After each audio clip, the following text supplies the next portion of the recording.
The Dowager Duchess of Ravenstone said it on the second morning of her son's marriage, standing at the window of the east drawing-room with her back turned to him, her fingers resting on the edge of the curtain as though she were merely commenting on the weather. "She will bore you by Christmas, Conrad." She did not raise her voice. She did not need to. The room was empty, save for the two of them, and the fire had not yet been lit, and the early September light came through the glass in pale sheets that made the silk of her gown look almost black. She was dressed already. She was always dressed before anyone else in the house, in deep plum, her hair pinned beneath a comb of dark garnets. She looked like a woman who had been composing this sentence since the wedding breakfast. Conrad stood near the door with a cup of tea he had not yet tasted. He had come in to tell her that the new furniture for the west sitting room had arrived from London, and that Mrs. Trent wished to confirm the arrangement before unpacking it. He had not come in to discuss his wife. "She barely spoke at dinner," his mother continued, still facing the window. "She barely spoke at the ceremony. I do not believe she has uttered a complete thought since she arrived in this house. A woman without conversation is a woman without occupation, and a woman without occupation will drain you of yours." Conrad set his tea on the side table. He could feel the edge of the saucer against his thumb, the faint chip where a housemaid had caught it against the tray years ago. "Her name is Petra," he said. "I'm aware of her name." "Then use it." The Dowager turned from the window. Her expression was not cruel. It was something worse. It was certain. She looked at her son the way she had looked at every decision she believed temporary. The pony he had loved at 9, the tutor he had preferred at 14, the first horse that had thrown him. Patience for what would pass. "By Christmas," she said again, and left the room. Conrad did not defend his wife that morning. He did not go to Petra and tell her what his mother had said. He did not, in truth, know what he would have said if he had tried. The marriage was barely 40 hours old. He had agreed to it because the Lennox debt had made it sensible, because Petra's father held land adjacent to the eastern boundary of the Ravenstone estate, and because his mother had spent 3 seasons presenting him with alternatives so exhausting in their accomplishments that a woman who said almost nothing had felt, for one bewildering afternoon in a Hertfordshire garden, like relief. He had proposed in that garden. Petra had been sitting on a stone bench near a wall of climbing roses that had finished blooming. She wore a dress the color of fog, dove gray, high-waisted, with a narrow ribbon of cream at the bodice, and she had been reading a book whose title he could not see because she held it with both hands flat against the pages, as though the words were something she was keeping warm. He had asked. She had looked up. She had said yes with the same composure she had said good morning an hour earlier, and he had felt, for reasons he could not then explain, that he had been given something he had not earned. Now she was in his house, in his mother's house, more accurately, because the Dowager had never relinquished the daily architecture of Ravenstone despite having formally ceded it upon Conrad's inheritance 3 years prior. Mrs. Trent, the housekeeper, reported to both of them, to the Dowager by habit and to Conrad by obligation, and the household moved to a rhythm that had been set long before Petra arrived in it. For the first weeks, Petra did very little that anyone noticed. She appeared at meals. She sat in the morning room after breakfast and read or wrote letters in a hand so small and steady that Conrad once paused in the doorway and watched her pen move across the page without understanding why he had stopped. She walked the grounds in the afternoon when the weather permitted, always in the same direction, east toward the old orchard, then south along the stream, then back through the kitchen garden where Mrs. Hatch the cook grew herbs that no one had asked for and everyone used. She wore muted colors, sage, warm ivory, the same dove gray of the day he had proposed, and she moved through the house as though she had measured every room and found exactly the place in it where she would cause the least disruption. The Dowager watched this with the satisfaction of someone whose diagnosis was being confirmed daily. She said nothing further to Conrad about it, which was worse than if she had. Her silence was the clock she had set. Christmas was the deadline. The proof would arrive on its own. What the Dowager did not see, because she was not looking for it, because it did not conform to the shape of the failure she had predicted, was that Petra's quietness was not emptiness. It was attention. In the 3rd week, Mrs. Trent mentioned to Conrad that the new Duchess had asked to see the household accounts, not to audit them, not to change them, simply to understand the rhythm of supply and expenditure so that she might, as she put it, know when to stay out of the way and when to be useful. Mrs. Trent had been startled by this. The Dowager had never asked to see the accounts. The Dowager had simply told Mrs. Trent what to do. "She sat with me for an hour, Mrs." Trent said, standing in the corridor outside the study with her hands clasped in front of her apron. She asked questions I have not been asked in 20 years of service. She wanted to know whether the tenant cottages had enough firewood laid in before October. She wanted to know the ages of the kitchen girls. She wanted to know if I was well, sir. If I was well. Conrad thanked Mrs. Trent and returned to his study. He sat at his desk and looked at the letter he had been writing to his solicitor about the boundary survey and found that he could not remember the sentence he had left unfinished. Petra had not announced any of this. She had not told him she was learning the household. She had not presented it as an achievement or a campaign. She had simply done it, the way she did everything, without flourish, without seeking recognition, with the quiet assumption that understanding things was its own justification. By October, Quillen, the steward, had begun routing certain questions through her.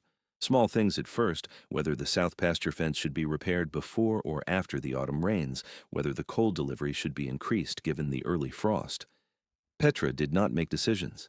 She listened, asked one or two questions that Quillen later described to Conrad as unnervingly precise, and then directed him back to Conrad with her observations folded into his report so neatly that Conrad did not notice, for several days, that the quality of the reports had improved. He noticed on a Tuesday. He was reading Quillen's summary of the drainage issue near the lower mill and found a passage about the seasonal water table that was more detailed and more clearly reasoned than anything Quillen had produced before. He called the steward in. "The passage about the water table," Conrad said. Quillen shifted his weight. "Her Grace asked about the flooding last spring, sir. She had questions about the soil composition near the stream. I confess I did not know the answers, but she suggested I speak with Mr. Aldous at the neighboring estate, who had managed a similar problem. The passage reflects what I learned." She suggested. "Yes, sir." "And you did not think to mention that the Duchess was contributing to your reports?" Quillen looked uncomfortable. "She asked me not to, sir. She said it was your estate and your steward, and that the information mattered more than the source." Conrad dismissed Quillen and sat for a long time looking at the report. Outside, rain had begun to fall in thin, steady lines against the study window. He could hear it against the glass, patient and unrelenting, and he thought about the way Petra sat in the morning room with her book held flat against the pages, keeping something warm. There were other signs if he had been assembling them. Mrs. Hatch mentioned one afternoon, while Conrad was passing through the kitchen corridor on his way to inspect a leak in the cellar ceiling, that the new Duchess had asked about the herbs in the kitchen garden, not casually, but with the specificity of someone who had read about their uses. She had asked which ones Mrs. Hatch could not source locally, and whether a supplier in the next county might carry dried marjoram and summer savory through the winter months. Mrs. Hatch had been cooking at Ravenstone for 14 years, and no one had ever asked her what she needed that she did not have. "She did not tell me to order them, sir," Mrs. Hatch said, wiping her hands on her apron. "She asked if I would like them. There is a difference." Conrad nodded and continued to the cellar, but he carried the sentence with him down the stone steps and into the cold dark where the water stains spread across the ceiling like a map of somewhere he had never been. "She asked if I would like them. There is a difference." He stood in the cellar looking at the leak and thought about the difference between telling and asking, between managing and attending, and he understood that Petra was doing something in his house that no one had done before, not running it, not enduring it, but listening to it, as though the house itself were a living thing with needs that could be heard if someone were quiet enough to hear them. The library became the place where the shape of his days changed.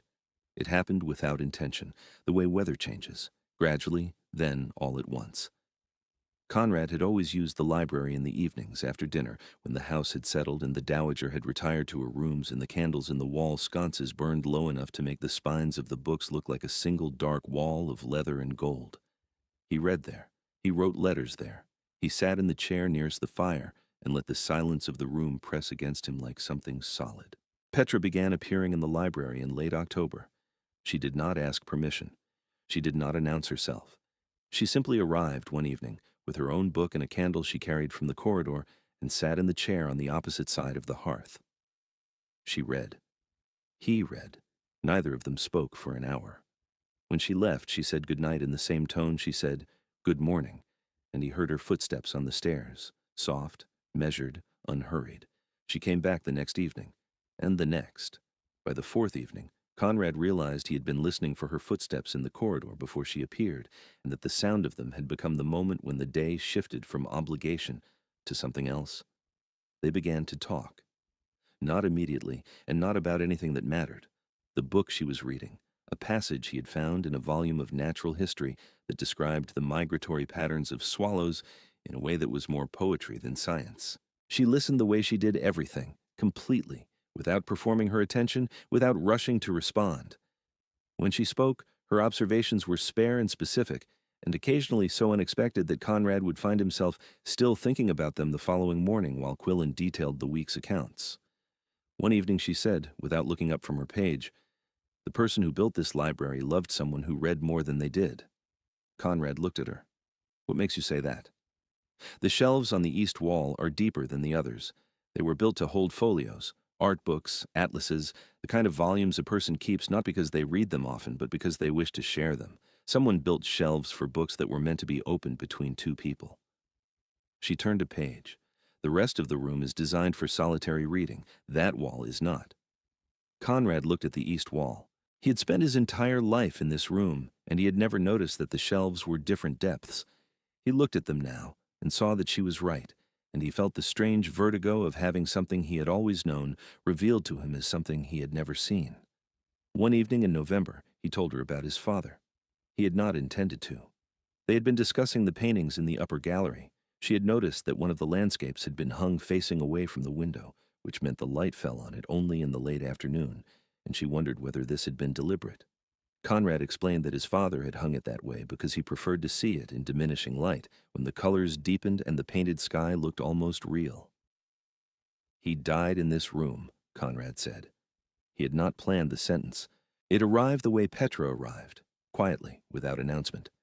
"In that chair, in fact, the one you were sitting in." Petra looked down at the arms of the chair. She did not move. She did not offer condolence or discomfort.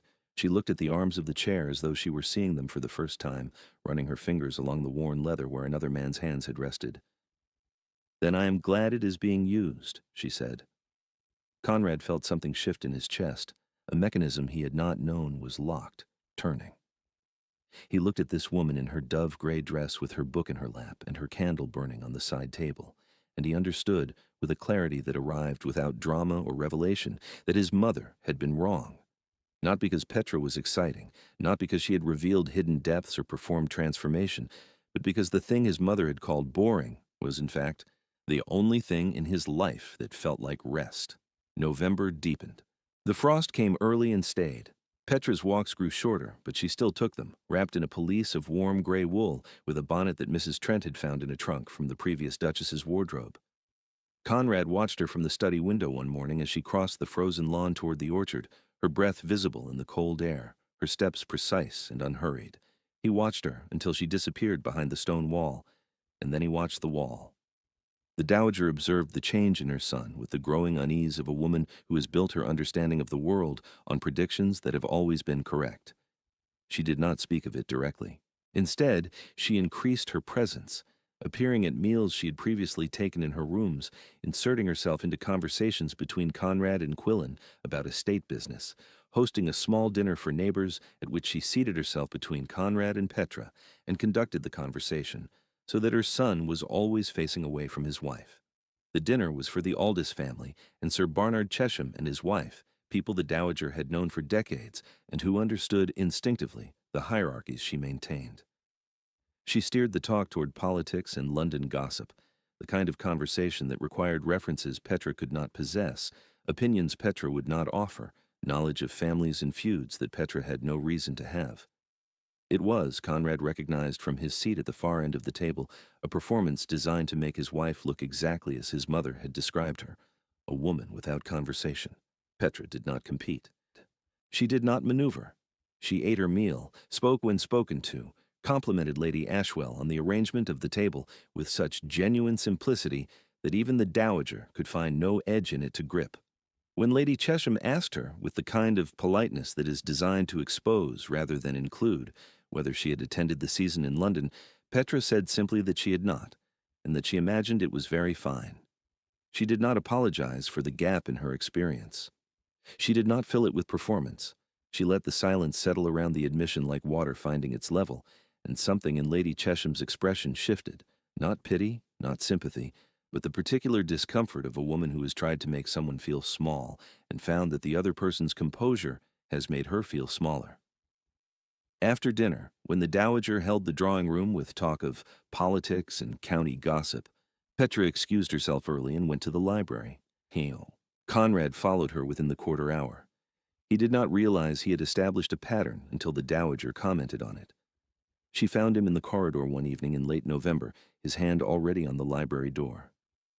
"You spend a great deal of time in the library this season," she said. She stood very straight, her garnet comb catching the candlelight from the sconce behind her. "I have always spent time in the library." "You have always spent time alone in the library."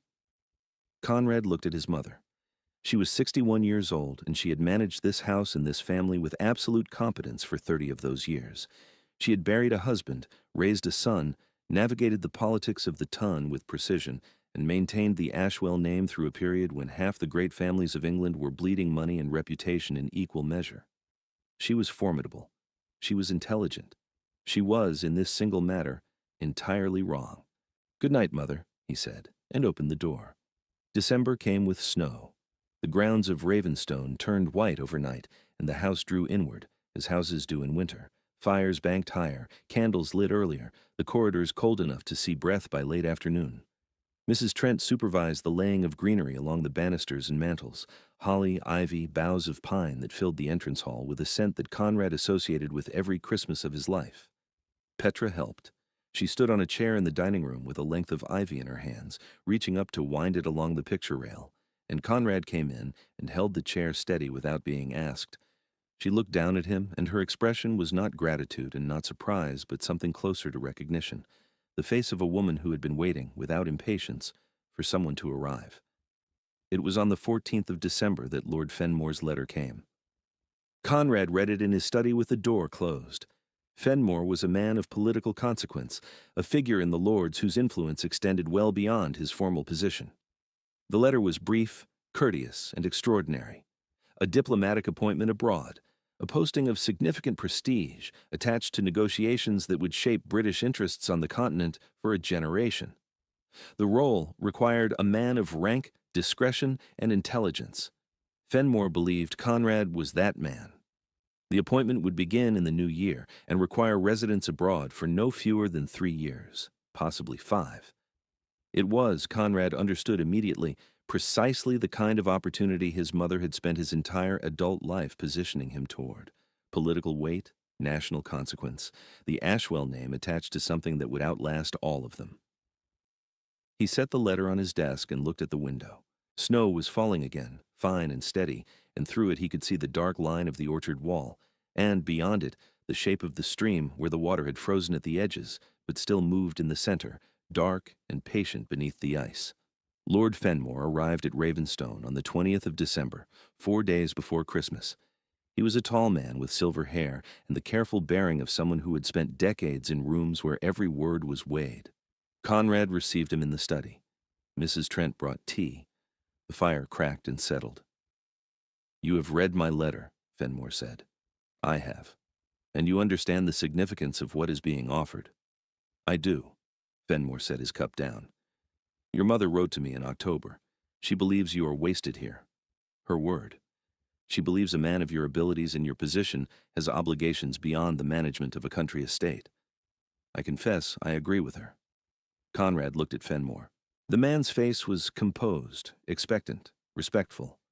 He'd come a considerable distance in poor weather to deliver this offer in person, because that was the kind of offer it was, the kind that was extended face to face between men who understood what acceptance would mean. "My mother wrote to you," Conrad said. "She did, in confidence. She expressed concern that you were, her phrase, settling into a pattern that did not suit your station." Conrad almost smiled, his mother's hand, her clock still ticking, Christmas approaching, and her prediction unconfirmed, so she had reached for something larger, not to prove herself right, but to remove the evidence that she was wrong. If Conrad left for the continent, it would not matter whether Petra bored him or not. The marriage would become a formality maintained across distance, and the dowager would have her son's life arranged once more along the lines she had drawn for it. "Lord Fenmore," Conrad said, "I am grateful for the offer. I understand its weight. I must decline." Fenmore was quiet for a moment. Snow tapped against the window. "May I ask why?" "Because I am not wasted here." Fenmore studied him. He was a man who understood refusals. He had built a career on knowing which ones were negotiable and which were not. He looked at Conrad's face and saw whatever it was that men of experience see when a decision has already been made in a room they were not present for. "I see," Fenmore said. He rose, collected his gloves, and extended his hand. "I will convey your decision. Please convey my respects as well." Fenmore left that afternoon. His carriage disappeared down the frozen drive, its wheels leaving dark lines in the snow that filled in within the hour. Conrad told his mother that evening in the drawing room after dinner. Petra had gone to the library. The dowager was seated near the fire with her embroidery. She always had embroidery in her hands during conversations she intended to control, the needle moving with the same precision as her words. "Lord Fenmore called today," Conrad said. The needle paused. "And?" "I declined his offer." The dowager looked up. Her face was very still. The garnets in her comb caught the firelight and threw small red points of light against the wall behind her, like scattered embers. "You declined?" "Yes." "A diplomatic appointment. A posting that men twice your age would beg for. A chance to attach the Ashwell name to— I know what it was, Mother." The needle did not resume. The dowager set her embroidery down on the arm of her chair, her hands folding over it with the care of a woman putting something away for the last time. "Is this because of her?" It was not a question. It was the sound of a woman hearing her own prediction collapse, not with a crash, but with the quiet settling of a house in winter, beams adjusting to the cold, everything shifting by fractions until the shape of the structure is different, and no single moment can be identified as the one when it changed. "It is because of me," Conrad said. "But she is the reason I understand what that means." The dowager said nothing. She looked at her son standing by the mantel in his dark tailcoat, with his hands behind his back, and whatever she saw in his face, the steadiness, the absence of doubt, the settled quality of a man who has found the thing he did not know he was looking for. She recognized it. She had seen it once before, in his father. She picked up her embroidery. The needle resumed, but her hands were not quite steady, and Conrad saw this, and he did not look away from it, because he understood that this was not cruelty. It was grief. The grief of a woman realizing that her son's life was no longer hers to arrange, and that the woman she had dismissed as temporary had become the reason it had changed shape permanently. "Good night, Mother," Conrad said. "Good night," the dowager replied. She did not add his name. She did not add anything. Christmas morning at Ravenstone was quiet in the way that only very old houses can be quiet. The silence, not empty, but layered, filled with the settling of stone and timber, and the faint smell of pine boughs and beeswax candles. The kitchen had been at work since before dawn. Mrs. Hatch had commandeered 2 additional girls from the village, and the smell of roasting goose and spiced pudding had reached the upper corridors by the time the household stirred. Petra came downstairs in a dress of warm ivory, her hair pinned simply, a sprig of holly tucked into the ribbon at her waist that Mrs. Trent had placed there, with a smile that Petra had returned with one of her own. She carried a small parcel wrapped in brown paper, something she had ordered from London weeks earlier, though Conrad did not know this, a new comb, not of garnets, but of amber, warm and golden, the kind of thing a woman might choose if she wished to say, "I see you. I do not wish to replace you. I wish to offer something that suits you better than you know." The dowager was already in the dining room. She looked at Petra as she entered, and something in her expression had changed, not softened precisely, but rearranged. The certainty was gone. In its place was something more careful, more cautious, as though she were seeing her daughter-in-law clearly for the first time and was not yet sure what to do with what she saw. "Good morning," the dowager said. And then, after a pause that contained the weight of 3 months and the collapse of a prediction and the beginning of something she had not planned for. Petra. It was the first time she had used her name. Conrad arrived and saw them, his mother and his wife, seated at the same table, the greenery wound along the mantel behind them, the candles lit against the gray winter morning. Petra looked up at him, and her face did not change, because her face never needed to change. She simply looked at him, and he understood that she had never needed a public declaration or a dramatic gesture. She had needed only to be seen. He sat beside her. Breakfast was laid. The dowager poured tea with hands that were steady again, and the conversation was small and careful and held together by the particular kind of tenderness that arrives when people who have hurt each other decide, without announcing it, to begin again. Petra did not learn about the diplomatic appointment until January. She found the letter in Conrad's study, not hidden, not displayed, simply filed among his correspondence in the drawer where he kept letters he had answered. She read it standing at his desk with the winter light falling across the page, and when she set it down, she went to find him. He was in the library.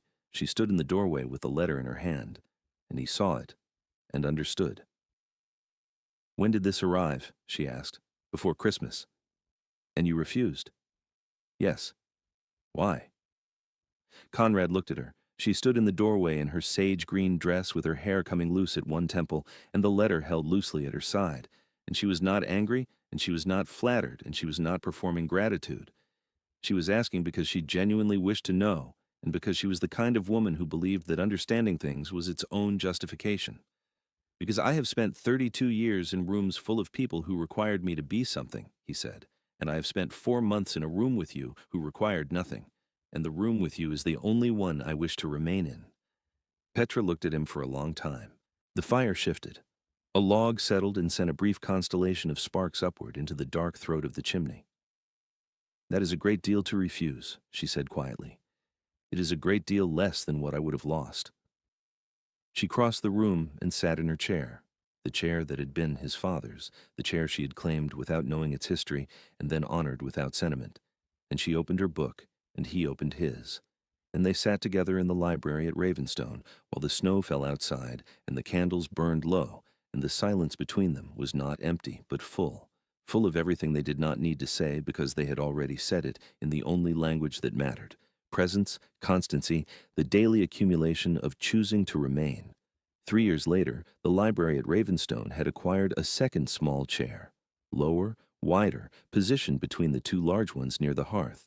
It belonged to no one in particular, which meant it belonged to Thomas, who was 2.5 years old and had inherited his mother's gray eyes and his father's habit of sitting very still when something interested him.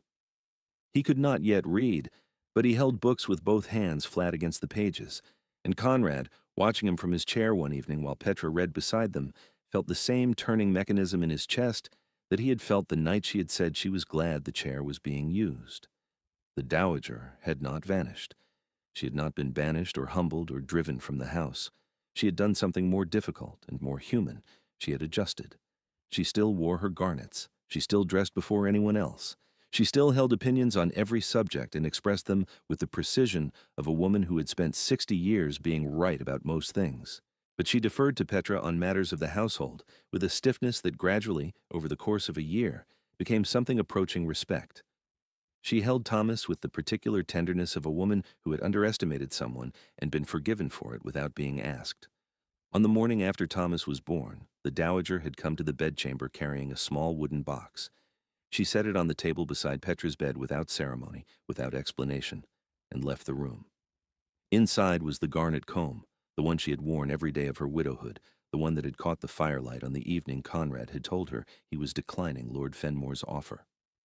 Petra did not wear it. She placed it on the mantel in the library where the light caught it in the late afternoon, and the dowager, passing the open door one day, saw it there and stood for a moment in the corridor looking at it. She said nothing. She was wearing the amber comb. She had worn it every day since Christmas morning. She never spoke of the prediction again. She did not need to. Christmas had come. Her son had not been bored. He had refused something that would have made the Ashwell name ring through the corridors of power for a generation. And he had done it without hesitation, without regret, and without telling anyone until the woman it concerned found the letter herself. The dowager understood this. She understood it the way she understood everything, completely, precisely, and too late to change the fact that she had been wrong. Ravenstone in summer was a different house. The orchard bore fruit. The stream ran clear and quick through the lower meadow. Petra walked the grounds with Thomas on her hip, and the household moved to a rhythm she had not imposed, but had over time made her own, a rhythm of competence and quiet attention and the kind of warmth that does not announce itself but is felt by everyone who enters a room where it lives. Conrad sat in the House of Lords twice a year and fulfilled his obligations with the diligence his station required, and returned to Ravenstone each time with the expression of a man arriving not at his estate, but at his life. Lord Fenmore's appointment had gone to another man. a capable man by all accounts, who served well and returned after 4 years to find that the political landscape had shifted beneath him while he was gone.